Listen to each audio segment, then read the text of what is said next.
My name is Emily. And I'm T.Collins. And we are part of the founding team of the Open Landscape Network. So, what's our motivation? What's our problem? Global environmental crisis. In the last 50 years, you may be aware that there's been more than 2/3 decline in populations of wild species.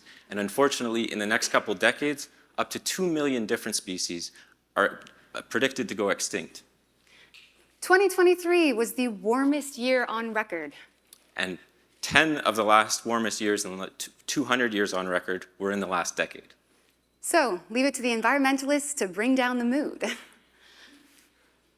But there is hope, and that hope takes the form of environmental projects. Who are they? Fortunately, there are tens of thousands of environmental projects working globally to create change in their local landscapes. Who are they, and what are they doing? They are people collaborating in a landscape to improve the health of their local ecosystems and creating sustainable business opportunities. So what does that look like? That's like projects in Kenya, supporting women-owned farms, planting trees, and having sustainable wood products. That's like projects in Alaska, where communities are helping with local fish populations for fisheries. And, of course, the monarch butterfly, where communities are working together to create habitat along migration paths. While these projects feel very different, they have a common understanding. A healthy environment supports a healthy society and a thriving economy. If we are liquidating our environment, we are destabilizing our society, and we are threatening the economy. Essentially, environmental health equals economic wealth. And it isn't just environmentalism for the sake of environmentalism. This isn't just planting trees because it's a nice thing to do on the weekend. These are communities that recognize that their land, and even their existence are under threat. These are fishing communities that have no fish. These are families that are being moved off their cultural lands because they do not have the food nor the economic opportunities to stay. And this isn't just a small thing. These projects and these activities are happening at the scale of countries and continents. Two of the largest projects in the world are the US Conservation Reserve Program, which was started after the Dust Bowl in the 1930s. And since that time, it's spent about $200 billion in total, about $2 billion every year, compensating farmers to take critical environmental areas out of production for the wider benefit of states.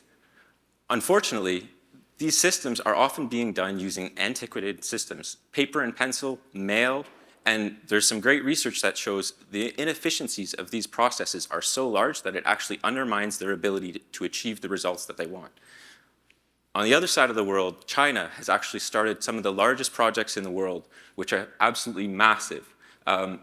There's some great online documentaries. One is called Green Gold, which documents one of their projects that achieved huge scales of environmental improvement, restoring ecosystems and providing economic subsistence for people in these areas. And it's not just US and China. Just a week ago, the European Union passed a law committing all countries to restoring 20% of their degraded lands and waters by 2030. So I'd like to make this concrete and introduce you to our landscape partner in the Netherlands, Vient. They are working with farmers to transition from traditional farming to regenerative agriculture. They have many goals: increasing biodiversity, as the Netherlands is the least biodiverse country in Europe. They're reducing pollution and rewarding farmers for taking greener approaches to agriculture. And it is really exciting because their goal is to have farmers have an equal to or even greater income from these activities. So we met Vient in 2016 and were immediately inspired by their ambition, their traction, the community buy-in. What they were doing was working. But they were also wildly overwhelmed. Even though their original goal was to scale across the Netherlands, they were scaling back their ambitions despite community buy-in and the excitement around what they were doing. But this isn't just a problem that's unique to Vient. There's actually been research published by national governments, the UN, private corporations, and nonprofits. A lot of it is showing that there is information challenges at a project level that's limiting the ability of these projects to organize their data, secure funding, and scale up. What the exciting part of this is, though, is that there's many predictions that if we are able to address these specific problems in information management, environmental health can become one of the largest wealth creation opportunities of our time. Oh no. So what's missing? We know the problem. We know environmental projects are really well positioned to address and be the solution. So what is missing? Domain-aligned information systems. I mentioned that Vient was overwhelmed. These projects are managing enormous amounts of data, from the contact information of their stakeholders to the thousands of parcels that they are managing. They're tracking the health of trees down to a single leaf. They're working with livestock, with waterways. All of this data is so much to manage, and it's the reason that they keep scaling back. Now, the solutions that they currently have in place are off-the-shelf solutions, or Excel sheets. And like Tom mentioned, all too often, they are using paper and pencil. So, when we have a government that made national or international commitments to the climate, or we have corporations that need transparency into their supply chain, or we have financial institutions that want to make green investments, when they come with millions of dollars to these projects, the project can't manage it. Even though they have the ambition and the position to scale, they're not able to manage that amount of money to give the reporting, the transparency necessary to make those relationships move forward. So we need a system that's going to unify this diverse data, structure their operations, and enable these projects to scale. And again, this wasn't just our idea. When you look at the literature, there's been publications from many different groups. One of the notable ones was in 2023, August, there was 70 senior environmental scientists from countries around the world basically called for a global distributed information system that would allow small projects to share their information and collaborate at an international scale. So if we all know this needs to be built, why hasn't it been built yet? So our hypothesis, we saw that environmentalists are fairly skeptical of technology. And it makes sense. Technology has been used to liquidate the environment. And a lot of the solutions that they try to use don't work. It's basically resulted in the idea that we need less technology, more nature. And at the same time, on the technology company side, typically at the management level, there isn't a lot of appreciation for these environmental projects or the potential value which they might have, and especially if they're provided solutions which really help them. So this is where we find ourselves, at the intersection of technology and environmentalism. And we decided that what if we put in the time to figure out exactly what this system needed to be and built it? And when we spent some time looking at the history of technology to understand what had been tried before, we found some amazing things.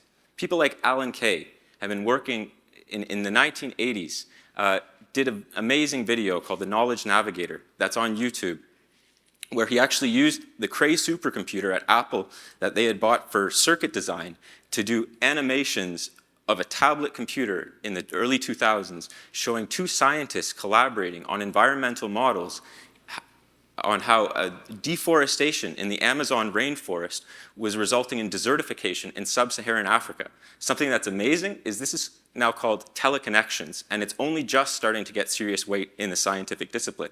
Alan Kay was ahead of his time in many ways. Then going 2 decades before that, Doug Engelbart, just prior to the Mother of All demos, shared with his team his vision about how one day farmers in Asia could be using personal computers to plan and optimize their crops. And what's amazing is that now, 50 years later or more, we have these technologies. We have global constellations of satellites that are providing daily revisit imagery free for the entire world, We have huge IoT capabilities that can deploy large sensor networks for monitoring systems in remote areas. DNA sequencing has dropped enormously in cost, far faster than Moore's Law in the last few years.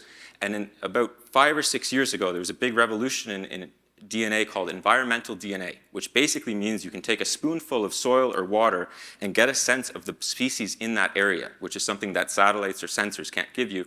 And of course, everybody, or at least a majority of the world's population, is now walking around with supercomputers in their pockets that have sensors built into them in terms of cameras and microphones and can connect to other devices. So all of this technology is now available, and it's time that we should be using it for actually the problems that are affecting us. So we've taken a really systematic approach to this. We've studied the literature. We spent time with the communities that we wanted to build this for. We identified the requirements, and then it was about finding the right technology. But we'll take you through the requirements now. First, this system has to be customizable. These projects are similar in the way that they are working with people on land, but they're different in the data that they're collecting and they're interested in. Of course, these projects may start doing one thing and then get involved in other areas over time. Or let's say there's something like a global pandemic that suddenly totally affects their operations and they need to do things differently. Also, these projects are operating at the scale of decades. It would be a huge tragedy if halfway through what they're doing, as they're scaling up, their systems fall apart due to some underlying obsolescence that they weren't aware of. These systems have to be secure. There is potentially huge amount of value in the data that's on these systems, and there's already limited trust. So we need to make sure that we address those concerns. These systems have to be accessible globally. Many people have limited internet connectivity, different devices. That shouldn't be a barrier to them accessing and working with these projects. These systems should be scalable. While they may start with 1 or 2 individuals, participants of the project, when they scale, it shouldn't be the system that's stopping them from scaling up. And of course, environmental systems are actually inherently distributed. You have farmers or indigenous communities in remote areas. Meanwhile, you have businesses in downtown in cities and university professors or government agencies, all distributed around the world. And they all want to have a single understanding about what's going on the ground right now. And it has to be affordable. On top of all of this, it needs to be affordable for the users who are using it, but also for the team that's building it. And so the architecture that we decided to go after was basically a full stack enterprise system that provided each stakeholder type in these communities access to functionality which they needed to perform their role. And this is basically unified to a single source of truth through a server-based approach. And then each project around the world gets access to their own deployment of this system, which then has the ability to be customized according to their need, and yet shares a common set of underlying functionality that can be used by data warehouses and people who are working across projects to identify patterns and support them. So with those requirements and that approach, Tom, what technology should we use? Well, we actually spent several years doing our research until we came across Elixir. And it was really great when we started engaging with the community. They were very open. We met people at the core team and who had done amazing work. Thanks, Andrea, and everyone else. You know who you are. And we decided to go for it. So now what? We realized that we need to build a global infrastructure to address one of the largest problems facing humankind. We had to build it. And now the question turned from what are we building to who? Who are we going to build this with? And the answer is very specific. It is Willemijn and Azwar. We had a shoestring budget. We had a deep sense of responsibility and a lot of optimism. It was then over the years that we have scaled to an international team that I can say I am so incredibly privileged to be working with. It is these individuals that have enabled us to get as far as we are. And I cannot speak highly enough or long enough about them, so talk to me after. share more.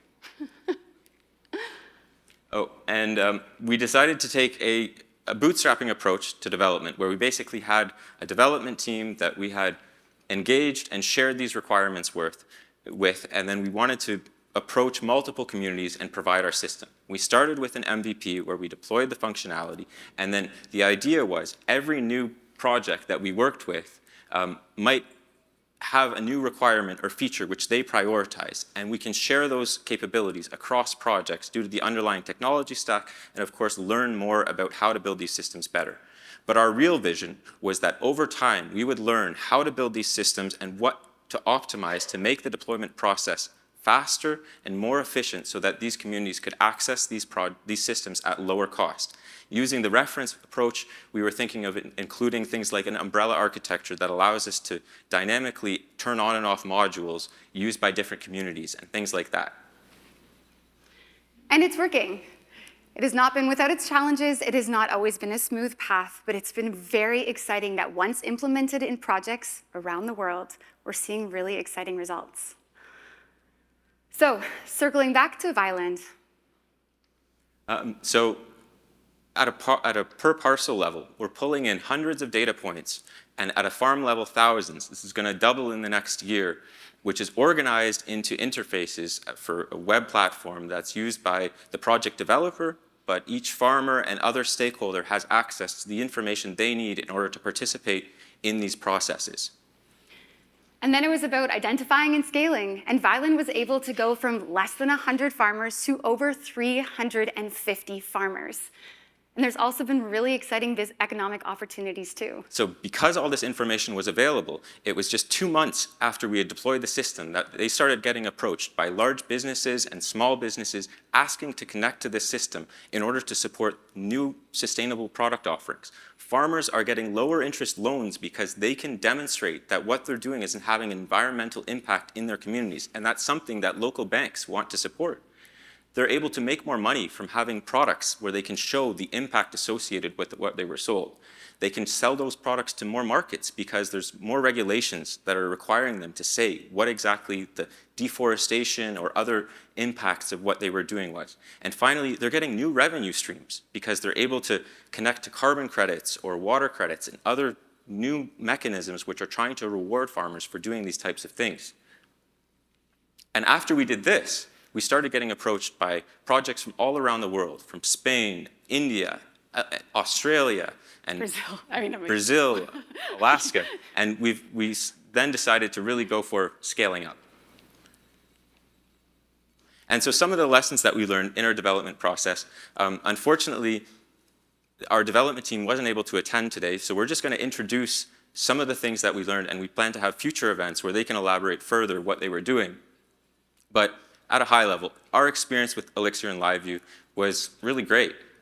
It fulfilled a lot of the promises. We had a small team that had a lot of expectations, and there was a limited patience for getting it wrong.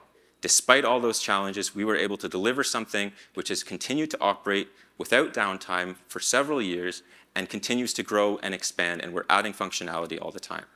Of course, there's been a few challenges. One of them, which was just due to our capacity. When we started, we used LiveView just so we could minimize the size of the team. But as we scaled and got more demands for back-end functionality, the Elixir team didn't have that much time to spend on LiveView. So we basically just added technologies to the front end in order to support with that. And there was a few other challenges we had. Some of these farmers were working on poor connections. And when LiveView was first released, we were losing state when there was a dropped connection or if they had it open for a page open for a long time. That's of course been addressed now. And another thing that we were working on was file uploads. When we first implemented LiveView, that wasn't released yet, so we implemented ourselves and then it was released. A few things that we've done that our development team wanted to share was this is how we approached adding dynamic fields to the system. So combining back-end database and embedded schemas. And we'll have some events where we talk about that further in the future. And how we approach geospatial data, there's some massive geospatial data sets that are out there in systems like Google Earth Engine, which is a petabyte scale data catalog of like all satellite data sets that are publicly available, as well as weather and climate models.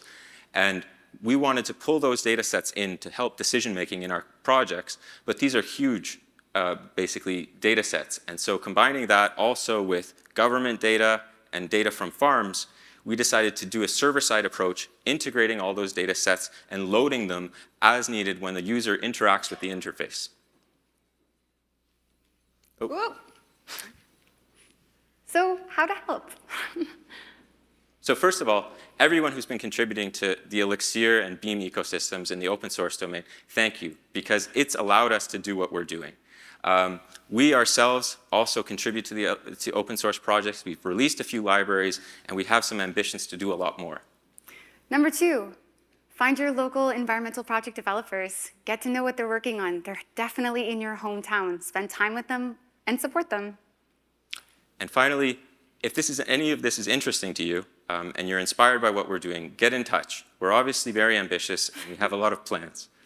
So we wanted to end off with a technologist that's really inspired our entire team, as I'm sure many of you are aware of Aaron Schwartz.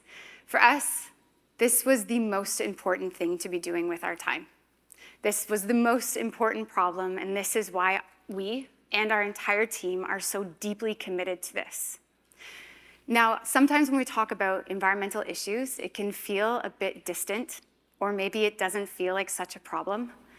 And the reality is, for so many of us, that's because of privilege. The communities that are least responsible for the climate crisis are the ones that are most impacted. So we often say amongst ourselves and our team that we are building this like our lives depend on it, because we genuinely feel like it does. So, thank you so much for your time. I hope that this was interesting to you, and we look forward to speaking more.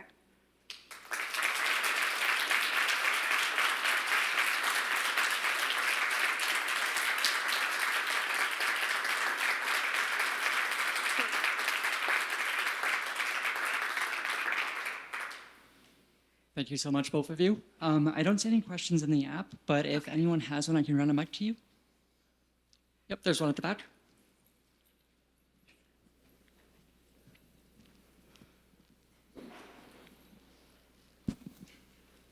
I'll preface this with saying I'm totally on board with what you guys are doing. In the US specifically, grocery spending is about $2 trillion a year, and regenerative agriculture amounts for about 1.5 billion of that.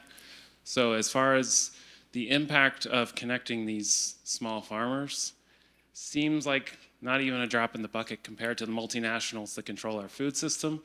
How are you guys planning on talking to those multinationals and getting them on board with this and making it financially viable for them? It's a great question. So part of our approach was that when we did our first deployment, we chose the Netherlands with intent, because it is a very intensively managed landscape. It's one of the largest food producers in the world. And moreover, there's quite a few corporations, global food corporations, that are headquartered there. And it just happened to be the case that when we did our project, we were doing it, our first project, it was in an area where some of these big corporates had their global headquarters. So that allowed us to start some conversations and better understand their perspective. And it's definitely the case that unless you engage those types of stakeholders, it's going to be hard to make a change. There are commitments within these organizations to pursue those objectives, but internally they also have barriers in terms of not having access to information.